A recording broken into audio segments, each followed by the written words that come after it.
Saya mau jawab pertanyaan, kira-kira kenapa Allah nggak bisa kelihatan? Karena Allah Subhanahu wa Ta'ala itu sangat besar. Allah Subhanahu wa Ta'ala sangat besar. Memang manusia nggak mampu melihat Allah. Perlu Anda tahu bahwasanya Allah Subhanahu wa Ta'ala mengutus 124.000 nabi.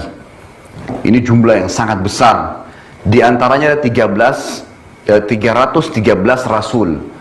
Bedanya antara nabi dengan rasul, kalau nabi seseorang yang Allah utus tidak membawa syariat baru, hanya menyampaikan kepada kaumnya apa yang disampaikan nabi atau rasul sebelumnya. Kalau rasul seseorang yang Allah utus membawa syariat baru, ajaran baru, menghapus ajaran sebelumnya, gitu kan konseptualnya. Baik, yang wajib Anda imani sebagai orang muslim, pengikut Muhammad SAW adalah 25 nabi dan rasul yang disebutkan dalam Al-Quran. Jadi masih banyak yang belum diceritakan kepada kita. Dan ini Allah ceritakan dalam Al-Quran, A'udzubillahi minasyaitonirrajim, minhum man qasasnahum 'alaika wa minhum man lam naqsushum 'alaik. Ada Muhammad, nabi-nabi yang kami ceritakan kepadamu, dan masih banyak yang belum kami ceritakan kepadamu. Jadi masih banyak yang belum sampai kepada kita. Baik, intisarinya 124.000 nabi ini belum pernah ada satupun yang pernah melihat Allah. Belum pernah ada satupun yang melihat Allah. Kenapa Allah nggak bisa kelihatan? Allah nggak lihatkan dirinya kepada para nabi. Dengarkan jawabannya. Nabi Musa alaihissalam pernah berkata, waktu dia pergi ke Tursina, ya, di situ diperintahkan oleh Allah datang untuk menerima kitab Taurat selama 40 hari, 40 malam. Al-Quran itu turun lengkap selama 23 tahun. 13 tahun di Mekah, 10 tahun di Madinah, baru lengkap 30 juz yang kita dapat sekarang. Kalau Taurat enggak, 40 hari lengkap semua turun. Syaratnya Nabi Musa pergi ke gunung Tursina, nunggu tiap hari turun 1 surah, 3 surah, 5 surah sampai lengkap. Hari ke-37 dari 40 hari itu Nabi Musa alaihissalam tiba-tiba bertanya begini. Jibril datang, nurunin surah, lalu dia mengatakan, wahai Jibril, sampaikan kepada Allah. Dia mengatakan dalam Al-Quran, Rabbi arini anzur ilaik. Wahai Tuhanku, izinkan aku melihat kepadamu. Nabi Musa penasaran, mau lihat Allah. Gitu kan? Lalu dijawab oleh Allah SWT. Allah nggak jawab langsung Musa. Melalui Jibril lagi turun, Jibril mengatakan lagi, katakan kepada Musa, lan tarani. Kata-kata lan itu dalam bahasa Arab artinya tidak akan pernah. Kau tidak akan pernah mampu melihatku, hai Musa. Tapi Allah nggak mau kecewakan Musa. Sebagai manusia ingin diajak dialog dengan akalnya. Kenapa Allah nggak bisa kelihatan gitu? Lalu dia mengatakan, walakin yanzur ilal jabal. Tapi coba kamu lihat, hai Musa, gunung-gunung yang sangat banyak dan kokoh, gunung batu di sekitarmu. Di sini perlu Anda tahu, kata ulama tafsir, sekitar Tursina itu ada puluhan gunung batu dan semuanya kokoh-kokoh, gitu kan? Ya, kalau kita lihat di Mesir itu ada piramida yang satu batunya saja para ilmuwan mengatakan bisa sekian ton beratnya. Mereka masih bingung gimana dulu Fir'aun menyuruh orang-orang nyusun sampai seperti piramida sekarang gitu. Nah, di Tursina itu ada gunung-gunung batu yang luar biasa, mungkin puluhan kali lebih besar daripada piramida. Itu kuat-kuat. Nabi Musa kagum-kagum dengan gunung batu itu. Dia juga kagum dengan pergantian siang malam selama 37 hari di puncak gunung. Kemudian hujan, sebentar panas, sebentar dingin, burung-burung yang berterbangan, hewan-hewan yang lari di lereng-lereng gunung, air yang mengalir di situ, ada sungai di bawah. Dia bingung, dia penasaran dengan itu semua. Lalu yang dia paling kagum gunung-gunung. Allah mengatakan, tapi coba lihat ke gunung-gunung itu. Fa in istaqarra makanahu fasawfa tarani. Kalau saya datang, kemudian gunung-gunung itu mampu menampung kedatanganku, maka kau akan bisa melihatku, hai Musa. Apa yang terjadi? Falamma tajalla rabbuhu lil jabal. Waktu Allah baru niat saja datang, belum datang, baru mau datang, ja'alahu dakka. Semua gunung itu hancur berantakan, tidak berani menampung kedatangan Allah Subhanahu wa taala. Wa kharra Musa sa'iqa, dan Musa tiba-tiba pingsan. Waktu Nabi Musa bangun, kata Allah, langsung dia mengangkat tangan ke langit mengatakan amantu billah. Saya beriman kepada Allah, gitu kan? Jadi di sini Nabi Musa AS pun tidak melihat Allah SWT, tapi dia meyakini keberadaannya. Dia tahu tidak mungkin ini terjadi begitu saja. Tidak mungkin ada malam dan siang tanpa penciptanya. Tidak mungkin ada udara, air, batu dan segalanya tanpa ada penciptanya. Semua ini ada penciptanya. Dalam diri kita saja ada keajaiban penciptaan Allah Subhanahu Wa Taala.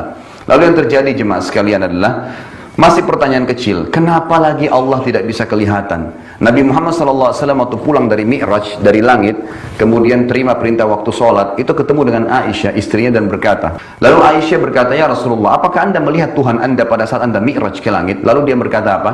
Nurun ala nur an na'arah. Kata Nabi SAW, Allah itu cahaya, di atas cahaya, sangat terang, sampai saya tidak mampu untuk melihatnya. Allah nggak kelihatan oleh Nabi Muhammad SAW. Jadi tidak kelihatan juga Allah SWT Nabi SAW. Tapi mereka mengimani keberadaannya, karena memang tidak ada Tuhan selain Allah. Kita tarik lebih jelasnya lagi. Ada dua raja besar di muka bumi ini yang mengaku sebagai Tuhan dan mereka menguasai setengah dunia. Ada Namrud di zaman Nabi Ibrahim dan ada Fir'aun di zaman Nabi Musa. Yang Allah ceritakan dalam Al-Quran.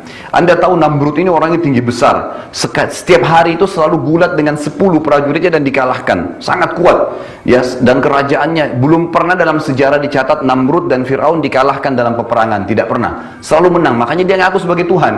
Nabi Ibrahim datang mengatakan kepada Namrud, wahai Namrud, kamu hanya makhluk seperti saya, manusia biasa. Saya dan kamu punya Tuhan namanya Allah. Allah menghidupkan dan mematikan. Kata Namrud, hai Ibrahim, saya juga hidupkan dan mematikan. Mau bukti? Tangkap 2 orang masyarakatnya, satu dibunuh, satu dibiarin jalan. Kata Namrud apa? Lihat, saya hidupkan, saya matikan. Ini kebodohannya, karena menghidupkan itu dari sesuatu yang tidak ada menjadi ada, dari telur yang cair menjadi anak ayam, gitu kan? Dari sperma sama sel telur jadi manusia kayak kita, bisa lari-lari, bisa loncat-loncat. Nah itu menghidupkan, ya kan? Dari sesuatu biji dilempar di taman, tumbuh pohon pepaya, itu menghidupkan kan? Tidak ada. Ini cuma ditangkap, dibunuh, yang satu dibiarkan hidup. Dia bilang saya hidupkan, saya matikan. Lalu Nabi Ibrahim AS mengatakan kalimat yang akhirnya membuat Namrud nggak bisa ngomong. Apa yang dia bilang? Hai Namrud, Tuhanku dan Tuhanmu Allah setiap hari memindahkan matahari dari timur ke barat, setiap hari. Apa kamu bisa?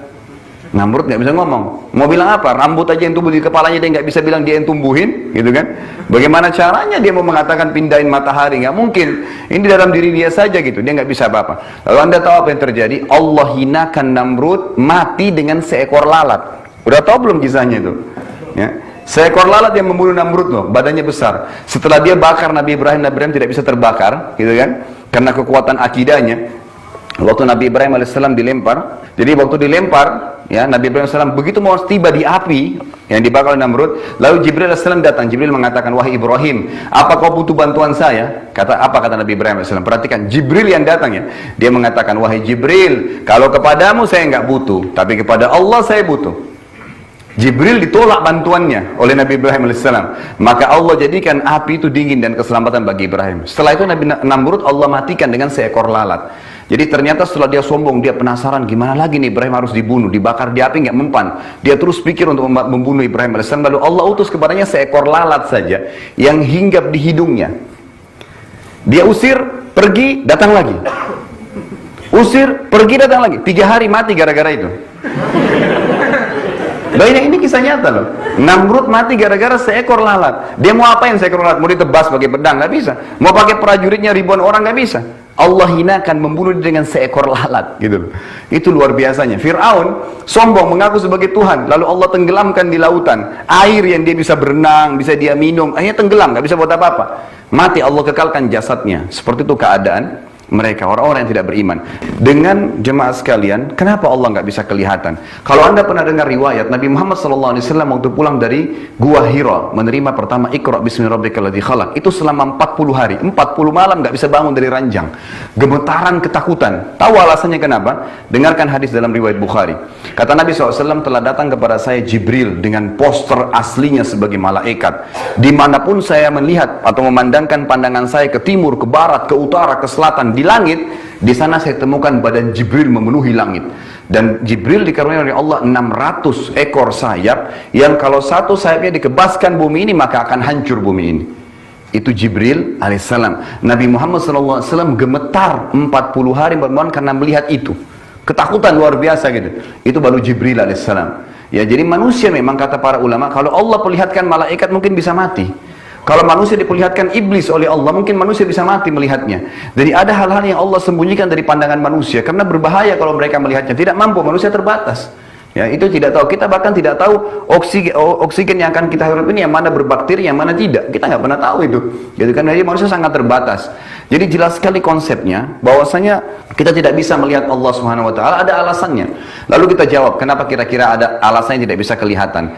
Kalau Anda sholat, Anda selalu mengatakan Allahu Akbar. Apa itu akbar? Itu dalam bahasa Arab namanya siga mubalaghah. Sesuatu yang melampaui batas. Orang Arab itu kalau melihat sesuatu, misalnya benda besar, dia mengatakan kabir. Tapi kalau di pandangan mata dia tidak ada lebih besar daripada itu, dia mengatakan akbar. Jadi kalau kita sedang menggunakan kalimat dalam sholat Allahu Akbar, kita sedang menggunakan dalam grammar bahasa Arab, ya dalam arti bahasa Arab bahwasanya saya mengakui Allah adalah zat yang maha besar, tidak lebih besar dari dia lagi.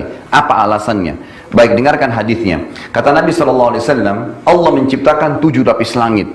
Dalam surah Al-Mulk dikatakan alladzi khalaqa sab'a samawatin tibaqa. Allah ciptakan 7 lapis langit tibaqa. 1, 2, 3, 4, 5, 6, 7. Bumi ini di bawah langit pertama gitu. Berikut semua bintang-bintang yang miliaran ini berada di bawah langit pertama. Makanya tadi di awal pertemuan saya katakan, ilmuwan pun mengatakan mustahil manusia bisa menjamah tangannya langit. Ya, mereka mengatakan miliaran bintang dan jaraknya sekian juta mil ini itu semua di bawah langit pertama gitu. Allah menciptakan 7 lapis langit dan bumi di bawahnya. Kata Nabi SAW, perumpamaan bumi kalian yang kalian tinggali dibandingkan dengan langit pertama di atas kepala kalian hanya seperti cincin dibuang di padang pasir. Jadi kalau dicabut cincin ini dilempar, nggak akan kelihatan. Kenapa? Padang pasirnya sangat luas. Makanya Anda berputar-putar dimanapun di muka bumi tidak pernah ada ujungnya langit. Ya, kalau ada yang pernah lihat sampaikan ya biar kita juga mau lihat gitu ya. Jadi nggak kelihatan begitu terus. Kenapa? Karena sangat besar gitu. Kita aja dibanding dengan Jupiter atau matahari itu sudah sangat kecil seperti debu saja. Apalagi kalau mau dibandingkan dengan alam semesta. Lalu kata Nabi SAW, di atas langit pertama dan langit kedua digabung antara langit pertama dengan bumi, besarnya hanya seperti cincin dibuang di padang pasir. Langit ketiga juga begitu. Kedua, satu dan bumi digabung, tiga-tiganya hanya seperti cincin dibuang di padang pasir. Sampai langit ketujuh, langit ke-6, 5, 4, 3, 2, 1 dan bumi, 7-7 digabung dibanding langit ketujuh hanya seperti cincin dibuang di padang pasir. Lalu di mana kita berada nih? Bumi ini saja sudah sangat besar. Kita kalau punya tanah 1000 kali 1000 meter sudah sangat luas bagi kita di muka bumi ini. Bagaimana dengan alam semesta? Dan langit ini dipenuhi dengan malaikat. Dipenuhi dengan malaikat. Malaikat ini Bapak Ibu sekalian ada yang sifatnya nama kelompok, ada yang nama individu. Kalau yang nama individu seperti Jibril, Mikail, Israfil itu cuma satu malaikat. Jibril cuma satu, Israfil cuma satu, Mikail nggak ada kelompoknya. Tapi ada nama malaikat yang kelompok seperti Raqib dan Atid. Itu nama kelompok, Munkar dan Nakir. Artinya di bawah Raqib ada miliaran malaikat, di bawah Atid ada miliaran malaikat. Bayangin kalau setiap manusia ada Raqib dan Atidnya, kita jumlahnya sekarang 5 miliar manusia. Berarti Raqib Atid saya sudah 10 miliar. Kalau ada tiba-tiba orang meninggal, 1 juta orang kena tsunami, Munkar Nakirnya banyak, di bawah Munkar banyak malaikat, di bawah Nakir banyak malaikat. Bukan cuma 2 orang itu nyanak sana sini gitu, kan gitu. Memang sudah begitu, ya, ada kelompoknya.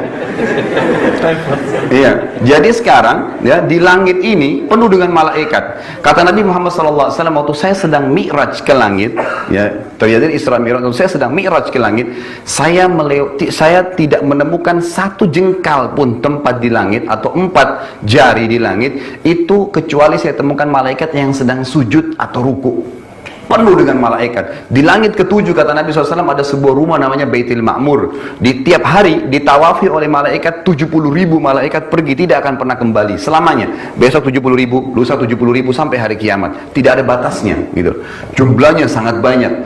Dipenuhi oleh malaikat. Lalu di atas langit ke-7 ada Sidratil Muntaha. Kalau Anda pernah dengar, pembatas antara hamba dengan makhluknya. Sidratul Muntaha ini kata Nabi SAW besarnya digabung antara 7 lapis langit dan bumi. 8-8-nya hanya seperti cincin dibuang di padang pasir. Lalu di atas Sidratul Muntaha Allah menciptakan sebuah lautan. Anda sekarang sedang berada di bawah dasar lautan dan seperti debu di bumi kita ya. Apalagi kita di dalamnya. Bagaimana bisa kita tahu lautan ini? Kata Nabi SAW, lautan itu besarnya digabung antara Sidratul Muntahanya, 7 lapis langitnya dengan buminya. 9-9-nya hanya seperti cincin dibuang di padang pasir. Dibandingkan lautan itu. Kalau Anda mau lebih jelas, baca ayat, setiap kali Anda temukan kata-kata wakana arsyu alal ma, dan singgasananya Allah ada di atas air.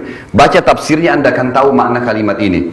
Lalu kata Nabi SAW, di atas lautan itu ada singgasananya Allah. Yang singgasananya Allah itu arsy-nya Allah besarnya, digabung lautan tadi, Sidratul Muntaha, 7 lapis langit dan bumi 10-10-nya, hanya seperti cincin dibuang di padang pasir.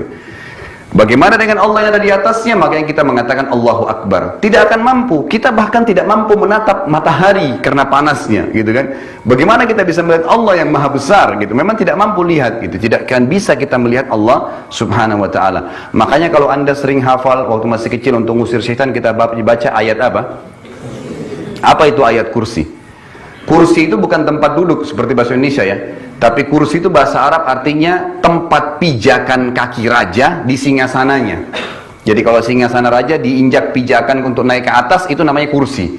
Apa yang Allah katakan? Wasi'a kursiyuhu. Wasi'a itu artinya telah meluas, telah menutupi. Kursiyuhu, tempat pijakan kakinya dia, Allah, as-samawat, seluruh langit, wal ard, dan bumi ini. Tiap hari Anda baca ayat kursi, nggak tahu artinya gitu. Nah ini luar biasa ini. Makanya kalau baca ayat kursi setan lari itu biasa, bukan cuma lari, bisa terbakar dia kalau baca itu gitu kan. Karena menceritakan tentang pijakan kakinya Allah SWT yang menutupi seluruh langit dan bumi ini. Itu ayat kursi, tanda-tanda kebesaran Allah Subhanahu wa taala.